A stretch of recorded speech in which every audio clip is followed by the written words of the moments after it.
Secretary, we heard na may mga nasugatan daw na Filipino seamen sa Strait of Hormuz. May drone strike ata doon sa barko. We're not very sure about the details. But what do you know? What do we know? Yeah, first let me give an overall picture ng ating monitoring since day one, no? Ng Sigalot, February 28 to be exact. So we have around 3,000 seafarers still in the Persian Gulf, in a little less than 400 ships. Thus far, 1,464 have exited on ships. Are onboard ships that have exited the Strait of Hormuz, ito nga, recently there was a drone attack on a container ship trying to exit the San Antonio. It's not fully manned by Filipino seafarers, but there were 7 on board, and they have all suffered injuries in one way or another. 4 relatively minor injuries, and 3 binabantayan pa natin in hospital. They're all in hospital. Hindi ko muna i-disclose kung nasang hospital, but they are all in hospital, and 3 are in ICU, so binabantayan natin, but they all survived the attack, and yun nga, binabantayan na lang natin at harinawa ay mailigtas sa hospital at mabigyan ng full recovery yung 7 na nasa hospital sa ngayon. May iba pa bang casualties, Secretary, maliban doon sa mga Pinoy? Doon sa hospital, alam ko may isang of foreign nationality silang kasama, so actually 8. But other than that, hindi ko alam what became of the others. Kasi as I understand it, there would be around 20 on board that ship ng seafarers. Pero may 1,600 pa na naiwan na mga Filipino seafarers. 1,464 ang nakatawid na. So meron pang 1,500. More or less mga 3,000. 3,000 still now it's just to be clear, they're in the Persian Gulf, but they are not stranded in a sense that they are idle. Hindi lang maka-exit yung barko nila, but they otherwise are still working on board. I mean, the ships are operational. Hindi naman yan kumbaga pinatay ang makina at nakatenga, no? So they still need to manage the upkeep of the ships, keep them seaworthy, and continue to operate and still continue to receive their entitlements. Because they are still working, no? And their families here, kasi 80% of their earnings should go straight to their families. So their families still pretty much receive their income. From a macro perspective, Secretary, 25% ng halos lahat ng seafarers around the world ay mga Pinoy, di ba? That's right. That's right. At any given time, we are the single biggest global seafarers of quality, demand, and continuing service on board ships of commerce all around the world, and also cruise lines, cruise ships all around the world. Secretary, kumusta na po yung maiba lang ako ng konti, kumusta na yung mga sailors natin dun sa ship na may hantavirus? Yeah, we're also monitoring their plight, their situation, working together with SecTed Herbosa on that in that regard. 38 ang seafarers natin doon sa barko na merong cruise ship siya na merong nadapuan ng hantavirus. Now, we have received a report from their manning agent as well as their ship owner that they are safe on board. They had not been afflicted by the virus. Yung mga reports na mga nadapuan ng virus were passengers, and may 3 nasawi, no, mga passengers, and patuloy lang ang pagmamanman natin ng sitwasyon na of course, katulad ng COVID, ang dagdag na angulo dito, this is not just an ordinary seafarers welfare repatriation case.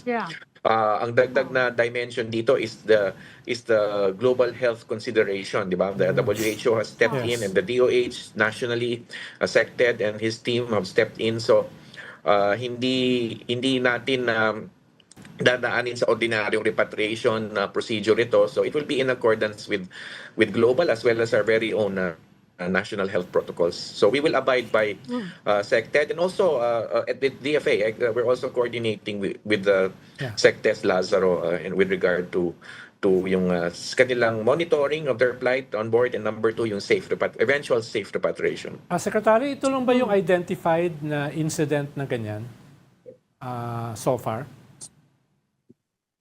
Yes, so far no, itong hantavirus, I believe it's safe to say this would be the first time na nagkaroon ng ganitong sitwasyon, and yun nga yung pagbabantay natin sa mga tripulante natin on board the ship na ganito ang extent ng pagkadapo ng virus. Sec, balik lang So dun sa meaning kung sa dadalhin sila dito, Secretary, Ano po? i-isolate sila. Kung sakaling ibabalik sila sa Pilipinas, they will be isolated. Miss Amy, I will leave that to SecTed.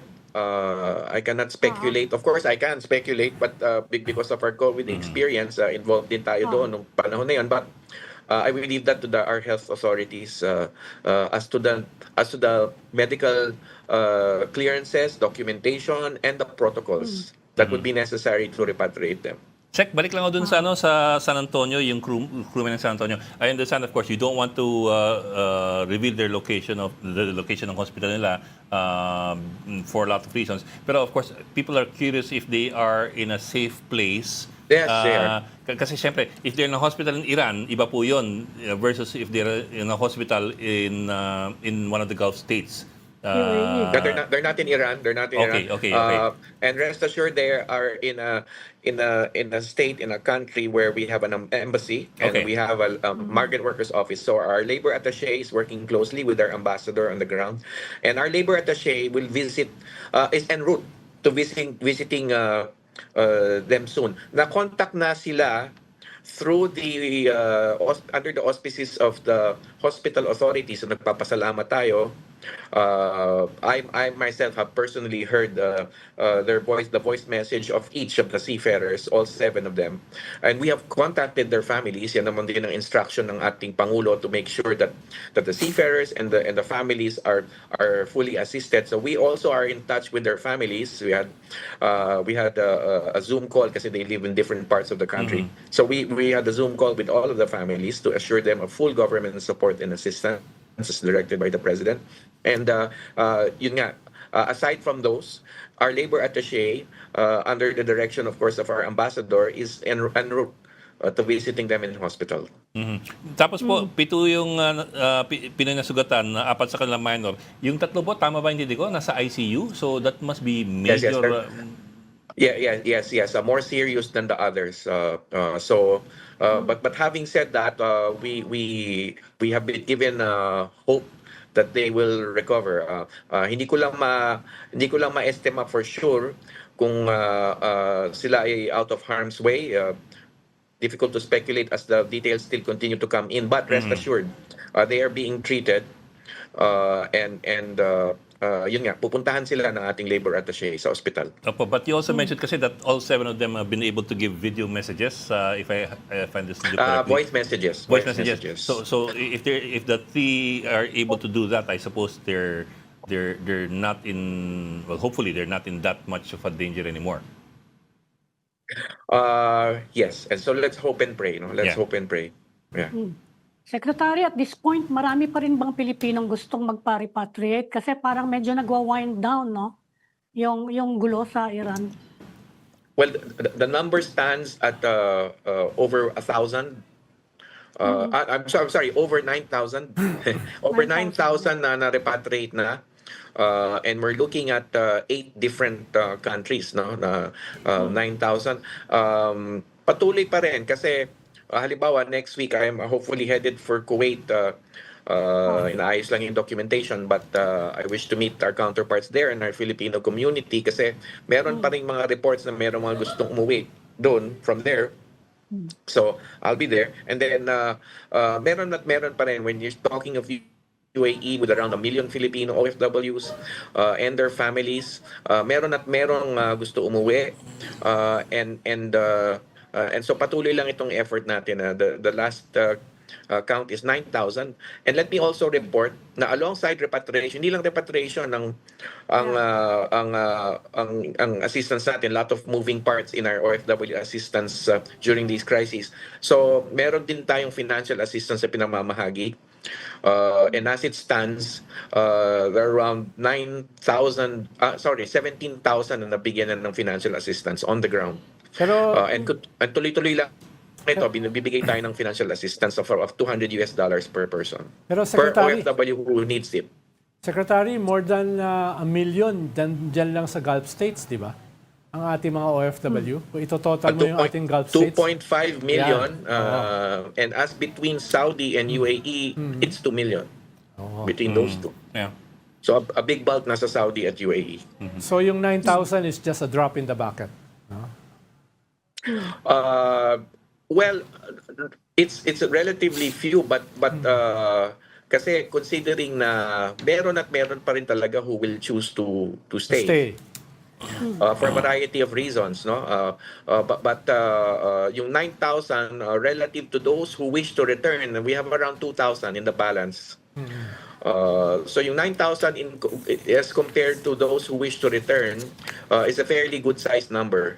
And also I'm looking at the previous historical data natin ng mga repatriations. This would already be the third largest group na napauwi natin in different crises. The biggest remains to be the Gulf War. the Kuwait Iraq war in the 90s, and then pangalawa na yung 1991, Libya, and as it stands, we would be surpassing the Libyan repatriation effort very soon. The Libyan repatriation about 10-12 years ago. Okay. Okay, Maraming salamat, Secretary Hans Kakdak ng Department of Migrant Workers. Thank you for joining us this afternoon. Maraming salamat, Secretary. Thank you, Thank you Secretary. po, Maraming Secretary. salamat po sa Ingat inyo. po. God bless po.